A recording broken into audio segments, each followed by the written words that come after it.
आनंद एक ऐसा शब्द है जिसे सुनते ही मन में एक हल्कापन, एक मिठास और एक सुकून सा अनुभव होने लगता है। लेकिन जब हम गहराई से देखते हैं तो पाते हैं कि हम में से अधिकांश लोग वास्तव में आनंद को समझ ही नहीं पाए हैं। हम अक्सर सुख और आनंद को एक ही मान लेते हैं। सुख वह है जो किसी कारण से मिलता है, जैसे स्वादिष्ट भोजन, अच्छा संगीत, कोई उपहार या सफलता। लेकिन आनंद उससे कहीं गहरा है। आनंद बिना किसी कारण के होता है। यह बाहर की चीज़ों से जुड़ा नहीं होता, बल्कि यह हमारे भीतर से उमड़ता है। बच्चा जब खिलखिलाकर हंसता है तो वह किसी कारण से नहीं हंस रहा होता, वह शुद्ध आनंद की स्थिति होती है। मनुष्य सदियों से आनंद की तलाश करता रहा है।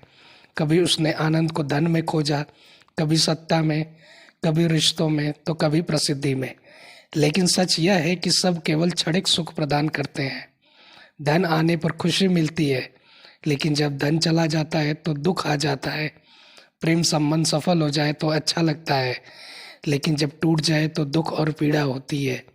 यानी सुख हमेशा किसी न किसी कारण से बंधा होता है और उसका अंत निश्चित है। परंतु आनंद अनंत है। आनंद का कोई अंत नहीं होता, क्योंकि यह बाहर से नहीं आता, यह हमारे भीतर की आत्मा से उपजता है। ऋषियों और संतों ने हमेशा यही कहा है कि आनंद तुम्हारे भीतर है, तुम वही हो जो आनंद है। लेकिन समस्या यह है कि हम भूल गए हैं। हम बाहर दौड़ते रहते हैं, बाहर दौड़ते रहते हैं। हम सोचते हैं कि जब हमें यह मिलेगा या वह मिलेगा तब हम आनंदित होंगे। लेकिन सच्चाई यह है कि आनंद कभी भविष्य की उपलब्धि नहीं हो सकता। आनंद केवल वर्तमान में ही अनुभव किया जा सकता है। यही कारण है कि जब हम पूरी सजगता से वर्तमान क्षण को देखते हैं और जीते हैं तो भीतर से आनंद अपने आप प्रकट होने लगता है। हमारे मन की सबसे बड़ी समस्या यह है कि यह हमेशा या तो अतीत में जीता है या भविष्य में। अतीत की यादें और पछतावे हमें घेरते रहते हैं। भविष्य की चिंताएं हमें चैन से बैठने नहीं देती। लेकिन आनंद का अनुभव केवल वर्तमान में ही संभव है।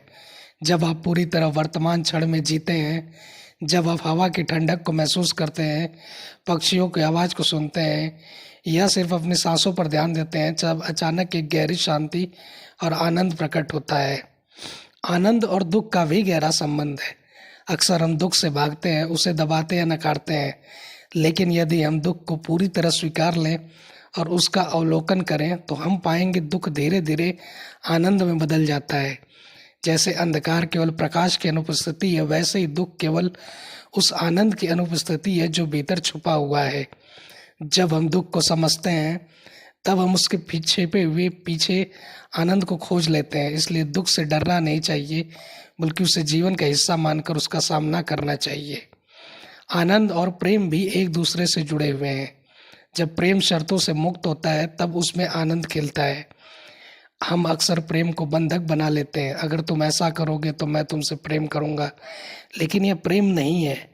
कोई अपेक्षा नहीं होती, बल्कि वह सौदा है।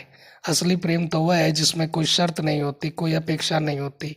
जब प्रेम शुद्ध होता है तब वह अपने आप आनंद में बदल जाता है। यही कारण है कि संत और भक्त प्रेम में डूबकर आनंद का अनुभव करते हैं। भक्ति का अर्थ ही है ईश्वर में इतना गहरा प्रेम कि उससे मैं पूरी तरह मिट जाए, और जब मैं मिट जाता है तब केवल आनंद ही बचता है। जीवन में आनंद को अनुभव करने के लिए जरूरी है कि हम छोटे छोटे क्षणों को जीना सीखें। अक्सर हम बड़ी बड़ी खुशियों के पीछे भागते हैं और छोटे छोटे सुखों को अनदेखा कर देते हैं। कृष्णमूर्ति कहते हैं कि आनंद उन्हीं छोटे क्षणों में छुपा होता है, जब आप सुबह की ताज़ी हवा में गहरी सांस लेते हैं, जब आप किसी बच्चे की मुस्कान देखते हैं। आनंद का महत्व केवल व्यक्तिगत जीवन में ही नहीं, बल्कि आध्यात्मिक जीवन में भी बहुत बड़ा है। उपनिषदों में कहा गया है, आनंदो ब्रह्मोति वैजानत, यानी ब्रह्म ही आनंद है। इसका अर्थ यह है कि आनंद कोई अलग चीज नहीं, बल्कि स्वयं दिव्यता का अनुभव है। जब हम आनंद में होते हैं तो वास्तव में हम ईश्वर के बहुत करीब होते हैं। आनंद ही वह सेतु है जो आत्मा और परमात्मा को जोड़ता है। आनंद का अनुभव ही मुक्ति का अनुभव है। इसलिए कृष्णमूर्ति कहते हैं, बाहर मत भागो, जो कुछ चाहिए वह सब तुम्हारे भीतर है। सुख और दुख आते जाते रहेंगे, लेकिन आनंद स्थायी है। ध्यान में बैठो, प्रेम में जियो, वर्तमान को गले लगाओ और देखो कि जीवन अपने आप कितना सुंदर और आनंदमय हो